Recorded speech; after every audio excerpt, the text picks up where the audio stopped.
مال و دولت والی عورت اس نوجوان کو گناہ کے لیے کہتی ہے، فرمایا وہ کہتے انی اخاف اللہ، میں اللہ سے ڈرتا ہوں، مجھے اللہ کا خوف ہے۔ فرمایا جس آدمی کو یہ پیغام ملے، جس آدمی کو کھل ہو، جس آدمی کو پوچھے نہ، جس کی طرف کوئی انگلی نہ اٹھا سکے، اس کو دعوت ملے کہ آؤ اس گناہ کا ارتکاب کرو، وہ اس وقت کہے انی اخاف اللہ۔ فرمایا اللہ کہتے ہیں میں قیامت کو اپنے عرش کے نیچے اس کو جگہ دوں گا۔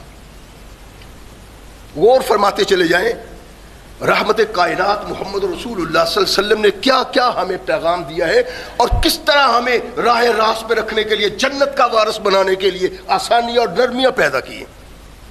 یہ کہتا ہے انی اخاف اللہ۔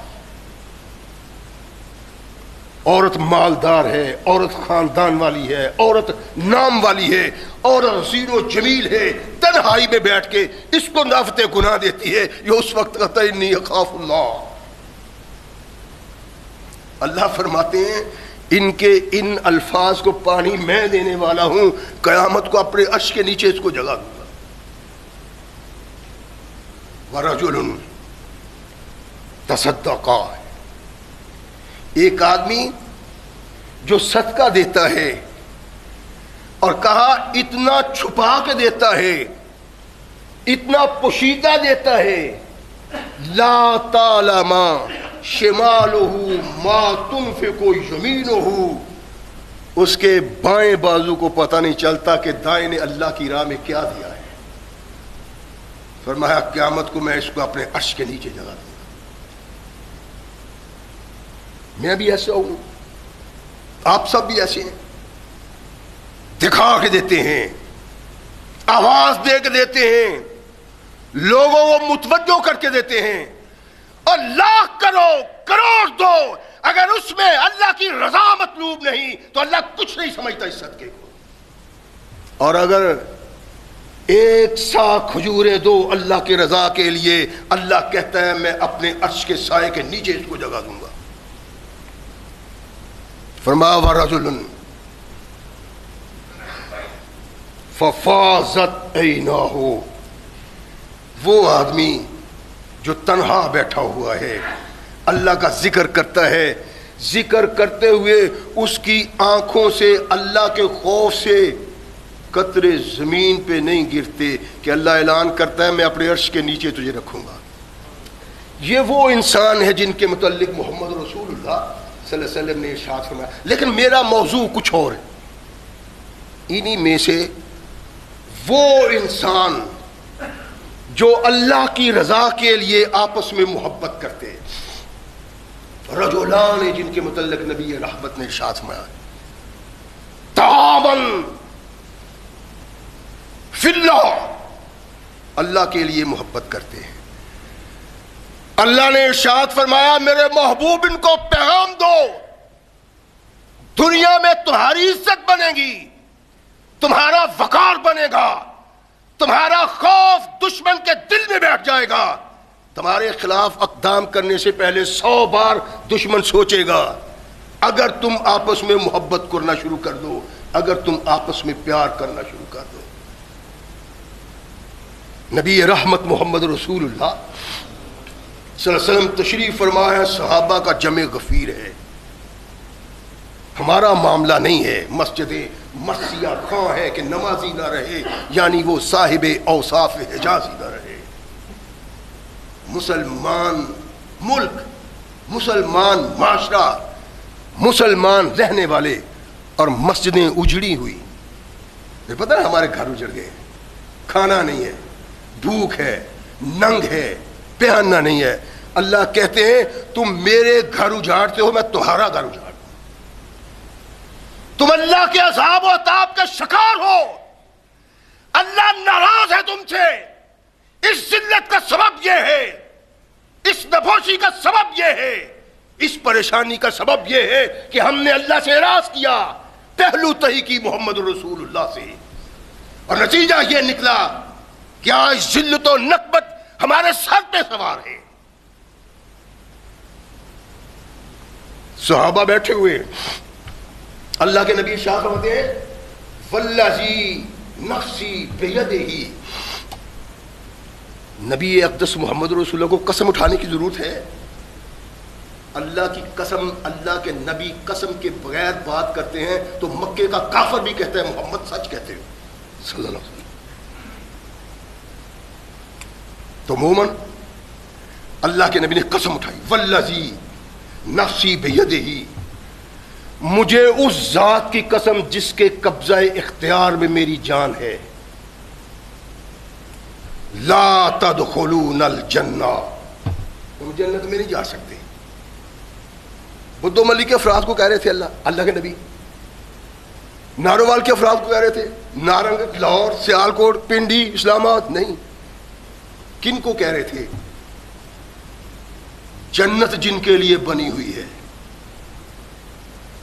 جنت کا وجود محمد کریم کے صحابہ کے لیے، صحابہ جنت کا وجود، جنت کو صحابہ کے وجود پہ ناز ہے، ان کو نبی کائنات محمد رسول اللہ کہہ رہے ہیں لا تدخلوا الجنت حتی تؤمنوا۔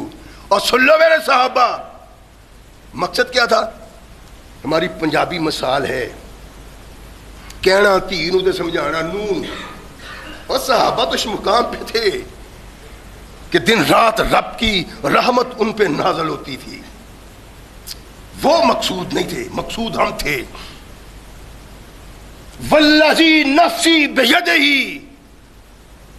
لا تدخلوا الجنت حتی تؤمنوا، تم جنت میں نہیں جا سکتے یہاں تک کہ مومن بن جاؤ۔ اور مومن کا تذکرہ میں نے پچھلے خطبہ جمعہ میں کیا تھا کہ مومن اللہ کس کو کہتے ہیں اور مومن رسول اللہ کس کو کہتے ہیں۔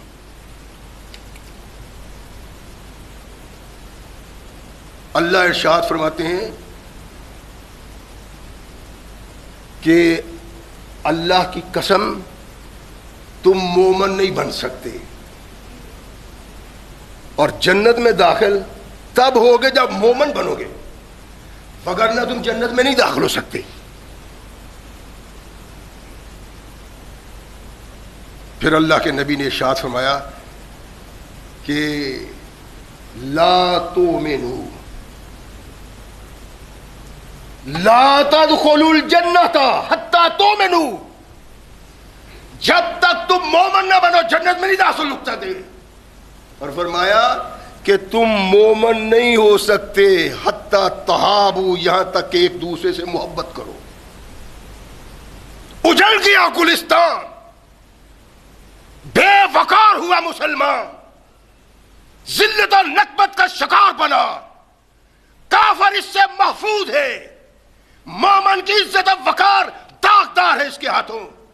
تیری تباہی اور بربادی کا سامان کسی غیر نے نہیں کیا، میرا عمل، تیرا کردار اس بات کا سبب ہے کہ آج تختہ عرش پہ ہم سے بڑھ کے کوئی ذلیل اور خوار نہیں ہے۔ چھوڑا کیا ہے ہم نے اس اسلام کا جس اسلام کو ہم نے اپنی آخرت کی بھلائی کے لیے قبول کیا تھا؟ فرمایا تم جنت میں نہیں داخل ہو سکتے جب تک مومن نہ ہو، اور مومن نہیں بن سکتے جب تم آپس میں محبت نہ کرو۔ حالات یہی ہیں۔ میری مجلس، میری بیٹھک، میرا اٹھنا، میری رات، میرا دن دوسرے مسلمان کی عزت کو پامال کرنا، اس کی عزت کو اچھالنا، اس کو داغدار کرنا، تان کرنا۔ تیرے تان اور عزت اچھالنے سے پتہ نہیں اس کی عزت میں کوئی فرق آتا کہ نہیں آتا، تیرا بدبختہ بغیرت ہو جاتے ہو اور قیامت کے دن جہنم کے سپرد ہو جاؤ گے۔ اللہ کہتے ہیں تمہیں اس لیے پیدا کیا تھا تو مسلمان کی عزت کو بحال کرو، مسلمان کی عزت کو پامال کرو، مسلمان کی عزت سے کھیلو۔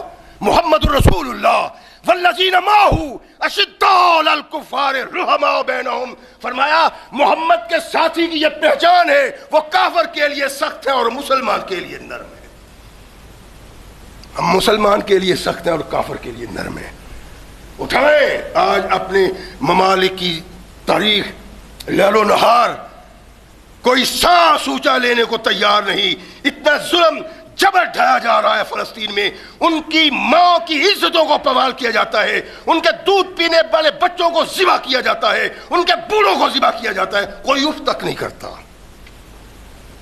اس بے غیرتی کا سبب یہ ہے کہ ہم نے وہ کلیہ پس پوش ڈال دیا جس کلیہ کی بنا پہ ہم مومن بن سکتے تھے، اتفاق و اتحاد پیدا ہو سکتا تھا اور کافر کے دل میں خوف ہو سکتا تھا۔ نبی رحمت محمد رسول اللہ صلی اللہ علیہ وسلم نے ارشاد فرمایا ہے، عام کسی شخصیت کا کہنا نہیں ہے کہ میں آنکھیں بند کر لوں، میں سوچنا بند کر دوں، میں سننا بند کر دوں۔ کونین کے آقا ثقلین کے تاجدار محمد رسول اللہ صلی اللہ علیہ وسلم یہ پیغام دیا کہ محبت کے بغیر مومن نہیں، اور جنت میں مومن کے بغیر کوئی جا نہیں سکتا۔ یہی نہیں ہے کہ ثقلین کے تاجدار محمد رسول اللہ صلی اللہ علیہ وسلم نے ارشاد فرما دیا، میں نے لاکھ بار کہا ہے کوئی کلمہ میرے آقا کی زبان سے نہیں نکلا، کوئی عمل میرے آقا کی زبان سے بیان نہیں ہوا جس پہ میرے مولا نے خود عمل نہ کیا ہو۔ پہلے محمد رسول اللہ عمل کرتے ہیں، پھر کسی کو کہتے ہیں۔ معاذ کہتے ہیں کہ میں جا رہا ہوں مسجد سے، اللہ کے نبی بھی آئے، رحمت کائنات نے میرا ہاتھ تھام لیا اور فرمایا یا معاذ واللہ انی لا احبک، مجھے اللہ کی قسم معاذ میں تجھ سے محبت رکھتا ہوں۔ ایک تو اللہ کے نبی محمد رسول اللہ کی محبت، اور دوسری بات یہ کہ جس سے آپ محبت رکھتے ہیں اسے پتا ہونا چاہیے کہ آپ اس سے محبت رکھتے ہیں۔ کیوں؟ اس کا سبب میں آگے جا کے بیان کرتا ہوں۔ یعنی اللہ کے نبی نے سیدنا معاذ کا بازو تھاما بڑی محبت سے، بڑے پیار سے۔ پیار اور محبت سے بازو چھوٹا سا پکڑتا ہے، پیار اور محبت سے بازو عظیم انسان کا کم عظیم انسان پکڑتا ہے۔ لیکن انسانیت میں سب سے بڑا عظیم انسان محمد رسول اللہ صلی اللہ علیہ وسلم آئے، معاذ کا ہاتھ تھاما اور کہا واللہ یا معاذ انی لا احبک، اللہ کی قسم معاذ میں تجھ سے محبت کرتا ہوں۔ معاملہ ختم؟ نہیں، معاملہ نہیں ختم۔ اللہ کے نبی نے کہا میں تجھ سے محبت کرتا ہوں، پیار کرتا ہوں۔ ٹھیک ہے یا رسول اللہ صلی اللہ علیہ وسلم، وہ اس طرف نہیں۔ اللہ کے نبی نے کندھے پہ ہاتھ رکھے اور ارشاد فرمایا معاذ تیرے ساتھ مجھے محبت ہے، تیرے ساتھ مجھے پیار ہے، میں تجھے وصیت کرنا چاہتا ہوں۔ اللہ کے نبی حکم فرمایا 5 نمازوں کے بعد کہا کرو اللہم انی علی ذکرک و شکرک و حسن عبادتک۔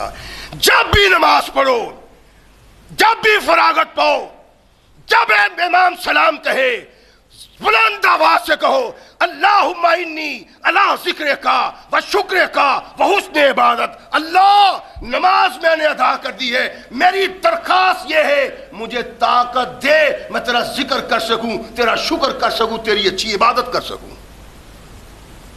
یعنی جس سے محبت انسان کرتا ہے تو محبت کا احساس کیسے ہو، محبت کا پتہ کیسے چلے؟ یار ادھر چلتے ہیں اور تاش کی بازی لگا لیتے ہیں، چلو تھوڑی سی گپ شپ کر لیتے ہیں، شراب کی مجلس بھی۔ اور مسلمان تیری پریشانی کا سبب تیرا کردار میرا کردار ہے۔ ہم نے مل کے اللہ کی رحمت کو ناراض کیا، پسے پوچھ ڈالا قرآن کو، پسے پوچھ ڈالا محمد رسول اللہ کو۔ اللہ نے کہا تمہارے جیسے لوگوں کی مجھے کوئی ضرورت نہیں ہے۔ آج ہم کہتے ہیں فلسطین میں مسلمانوں کے ساتھ ظلم ہو رہا ہے، زیادتی ہو کیوں رہی ہے؟ کر کون رہا ہے؟ سبب کیا ہے؟ کبھی کسی نے سوچا ہے؟ اللہ کے نبی محمد رسول اللہ صلی اللہ علیہ وسلم جس سے محبت کرتے ہیں، محبت کی پہچان یہ بتلائی کہ جب تو نماز سے فارغ ہو بلند آواز سے کہا کر اللہ مجھے طاقت دے، تیرا ذکر کر سکوں، تیرا شکر کر سکوں، اچھی عبادت کر سکوں۔ یہاں نماز سے فارغ ہوا نہیں تو کپڑے جھاڑے اٹھ بھاگے۔ ایک بد نصیب واز کرتا ہے کہ یہ نماز کے بعد اس طرح بیٹھنے کی کوئی ضرورت نہیں ہے۔ کیوں؟ ابو بکر صدیق اس طرح نماز کے بعد اٹھ کے بھاگ جاتے تھے جیسے گرم پتھر پہ بیٹھے ہوئے ہیں۔ بکواس، جھوٹ، لا یعنی بے معنی روایت، کوئی پوچھتا نہیں اس کو۔ علم کی نگری میں ٹھڈے پڑتے تیری اس روایت کو جو تو جھوٹ بول رہا ہے مسلمانوں کو بیگانہ کرنے کے لیے اللہ سے، اپنی بیزاری کا اظہار کرتے ہو۔ قطعاً یہ کوئی چیز نہیں ہے۔ مولا کائنات محمد رسول اللہ بڑا بڑا لمبا وقت نماز کے بعد بیٹھ کے اپنے اللہ کا ذکر کیا کرتے تھے۔ ان کی عزت کا سبب یہ تھا، ان کی فتوحات کا سبب یہ تھا، ان کا زمانے میں آگے بڑھنے کا سبب یہ تھا کہ وہ دن کو گھوڑے کی پشت پہ سوار ہوتے تھے، رات کو مسلح پہ کھڑا ہو کے اللہ کا ذکر کرتے تھے۔ جب شکست پہ شکست آئی نا کسرا کو، اس نے اپنے جرنیل کو بنایا، وہ کہا ہوا کیا تمہیں؟ آدھی دنیا پہ حکومت کرتے ہو، کوئی قوم تمہارے سامنے نہیں ٹھہرتی تھی، یہ مسلمان تمہیں پامال کرتے چلے آ رہے ہیں یا کچلتے چلے آ رہے ہیں، کیا سبب ہے؟ برسا، برا کہا، گالیاں دی، کھینچاتا نہیں کی۔ جرنیل سامنے مؤدب کھڑا ہے، سبب بتلاؤ۔ کہنے لگا بادشاہ سلامت، سبب یہ ہے کہ ہم رات کو مسلمانوں کے ساتھ، دن کو قتال کرتے ہیں، لڑائی کرتے ہیں، رات کو شراب خانوں میں بیٹھ کے بدکار عورتوں کے ساتھ بدمست رات گزار دیتے ہیں، اور محمد کو ماننے والے دن کو قتال کرتے ہیں، رات کو اللہ کے دربار میں کھڑا ہو کر روتے ہیں، رب کا ذکر کرتے ہیں۔ تیری میری زندگی آج جو قابل نفرت ہے، تھوکتا ہے کافر تم پہ، للکارتا ہے کافر تمہیں، بار بار کہتا ہے کوئی ضرورت نہیں اس زمین پہ مسلمان کی، خوب قتال کرو، خوب خون بہاؤ۔ کوئی بے غیرت قسم کا، دیوس قسم کے 56-57 ممالک کے حکمران مسلمان کوئی دندیاں نہیں کھولتا۔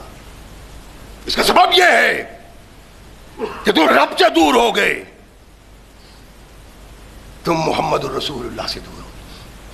اللہ کے نبی نے کہا کہ نماز کے بعد یہ کہا کرو، یہ محمد الرسول اللہ کی محبت کا نشان کہ اللہ کے نبی جس سے محبت کرتے ہیں اس کو لے کے بازار میں نہیں بیٹھتے، اس کو لے کے مجلس بفا نہیں کرتے۔ اللہ کے نبی اس کو وہ دعوت دیتے ہیں، وہ رہنمائی کرتے ہیں جس سے دنیا میں رہ کے انسان اپنی عاقبت کو بنا کے جنت پا سکے۔ محبت تو اس کو کہتے ہیں۔ جب تک انسان کے دل میں، مسلمان کے دل میں یہ محبت پیدا نہیں ہوتی، کچھ نہیں ہو سکتا۔ مصر کے متعلق مورخین لکھتے ہیں کہ مصر میں بڑے بڑے بازار ہوتے تھے، مختلف اشیاء کے بازار، جیسے ہمارے نہیں ہے اعظم مارکیٹ، سارے کپڑے کی مارکیٹ ہے، خشک میوے کی مارکیٹ ہے، یہ مختلف قسم کی مارکیٹ ہے، ہمارے پاکستان میں موجود ہے، سبزی کی مارکیٹ ہے، پھلوں کی مارکیٹ ہے۔ اس طرح مصر میں بھی بڑے بڑے بازار تھے، بازار کھلا ہوا ہے۔ محبت کس کو کہتے ہیں اور مومن کس کو کہتے ہیں؟ مومن سمجھ کے اپنے آپ کو اپنے لیے جنت کے لیے تیاری نہ کرنا بد نصیبی ہے۔ تیرا مولوی تیرے لیے اللہ کا عذاب بن گیا ہے۔ یہ تجھے کہتا ہے باغ جنت میں محمد مسکراتے جائیں گے، پھول رحمت کے کھلیں گے، ہم اٹھاتے جائیں گے۔ جوتیاں پڑیں گی جو محمد الرسول اللہ منکر ہوگا، سنت کا باغی ہوگا، اطاعت سے باہر زندگی بسر کرتا ہوگا، جنت میں جاتے ہوئے پھول اٹھانے کا تجھے کتنے مریں گے وہاں۔ باغی ہے تو محمد رسول اللہ،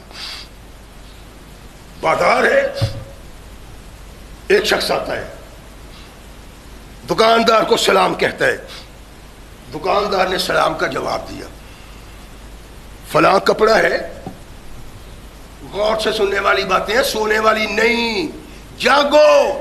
اگر اب نہ جاگے تو جب جاگنا چاہو گے وقت نہیں ملے گا. سن لو اور اپنی آنکھ مت بنا لو. میں یہ چاہتا ہوں کہ جس طرح ہم یہاں اکٹھے بیٹھتے ہیں جنت میں بھی اکٹھے بیٹھے. اس لیے میں وہ واز نہیں کرتا، وہ جمعے، وہ تقریریں نہیں کرتا جس سے اختلاف انتشار پڑے مسلمانوں میں. میں یہ بتلاتا ہوں بھائی ہم جنت میں جا کیسے سکتے ہیں. آؤ سنو، وقت پہ آؤ. اگر بنیاد ہی نہیں دیکھی تو بعد والی تقریر سننے سے کوئی فائدہ نہیں ہوتا. سلام کرتا ہے، سلام کا جواب دیا. آؤ بھائی فلاں کپڑا ہے، ہاں دکھاؤ میں نے لینا ہے. تو وہ دکاندار تھوڑا سا رکتا ہے. کہتے کیا ہے؟ میں نے کپڑا مانگا ہے. کہنے لگا یار بات تو کوئی نہیں، صبح سے 5-6 گاہک میرے پاس آئے ہیں، میں نے کپڑا فروخت کیا ہے. میرے ساتھ والا جو دکاندار ہے نا، اس کے پاس ابھی تک کوئی گاہک نہیں آیا. کپڑا میرے پاس ہے، اس کے پاس ہے، جاؤ اس سے کپڑا لے لو. مسلمان اس کو کہتے ہیں، مومن اس کو کہتے ہیں. جنت کا وارث یہ ہے. ہم قدم قدم پہ لوگوں پہ اعتراض، اس کے کام پہ اعتراض، اس کے کاروبار پہ اعتراض. دن رات ہمارا یہی طریقہ ہے، یہی سلیقہ ہے، یہی سوچ ہے. مومن ایسا نہیں ہوتا. رحمت کائنات محمد رسول اللہ صلی اللہ علیہ وسلم کا صحابی اسلام کی پہچان ہے، ایمان کی پہچان ہے. میں نے ابتدا میں عرض کیا تھا نا کہ جنت اللہ نے صحابہ کے لیے بنائی ہے. جن صحابہ کے لیے اللہ نے جنت بنائی ہے ان صحابہ میں بیٹھ کے محمد رسول اللہ کہتے ہیں مجھے اپنے ذات کی جان کی قسم جو اللہ کے اختیار میں ہے تم جنت میں نہیں جا سکتے. جو ہے ہی جنتی، جنت بنی جن کے لیے ہے. کبھی ہم نے بھی سوچا ہے؟ ادریس خولانی رحمہ اللہ علیہ کہتے ہیں، تابعی ہیں، میں ایک دن دمشق کی مسجد میں گیا. میں نے دیکھا کہ لوگ ایک شخص کے ارد گرد اکٹھے، خوبصورت دانت چمکتے ہیں اس کے. لوگ آپس میں گفتگو کرتے ہیں تو جو جس بات پہ اتفاق نہیں ہوتا وہ اس نوجوان کی طرف متوجہ ہوتے ہیں کہ حضرت یہ کیا ہے. کہتے میں نے یہ انداز دیکھا تھا. فسألت عنہ، میں نے وہاں موجود بڑے بڑے لوگوں کو جو بڑی توجہ کے ساتھ ان کی طرف متوجہ تھے، میں نے ان کو بتایا یہ کون ہے. کہتے ہیں مجھے کہا ھذا معاذ بن جبل، یہ محمد کا خادم معاذ ہے رضی اللہ تعالی. کہتے ہیں میں ادریس کہتے ہیں کہ میں بیٹھ گیا، پیچھے ہٹ گیا کہ چلو ذرا فارغ ہوتے ہیں تو پھر بات کرتے ہیں ان سے. لیکن فارغ اتنی دیر میں ہوئے کہ جس طرح لوگ جا رہے ہیں وہ بھی چلے گئے. میں نے کہا اچھا کل میں تمام لوگوں سے پہلے آ کے ان سے ملاقات کر کے محمد رسول اللہ کی باتیں سنوں گا. ان سے ان آنکھوں کو دیکھوں گا جن آنکھوں نے محمد رسول اللہ کو دیکھا، اس زبان کو دیکھوں گا جو محمد رسول اللہ سے سوال کرتی رہی، اس جسم کو دیکھوں گا جو محمد رسول اللہ کی سنت پہ عمل کرتا رہا. اگلے دن کہتے ہیں میں جلدی جلدی گیا. میرے جانے سے پہلے وہ نماز میں مصروف تھے، نماز پڑھ رہے تھے. کہتے ہیں میں پیچھے اٹھ کے بیٹھ گیا. یعنی یہ بھی سلیقہ طریقہ محمد رسول اللہ کے صحابہ کا کس سے سیکھا تھا؟ نبی کائنات محمد رسول سے. پیچھے اٹھ کے بیٹھ گئے. کام تھا ان کے ساتھ. ہمارے ساتھ جو کام ہوتا ہے جتنا چاہے وہ مصروف ہو آ کے وہ یوں انگوٹھا مارتے ہیں اس کو، باقی چھوڑ ہماری سن. وہ کہتے ہیں میں پیچھے ہو کے بیٹھ گیا. جب وہ فارغ ہوئے آگے سے میں آیا، میں نے سلام کہا، ان کو سلام کا جواب دیا.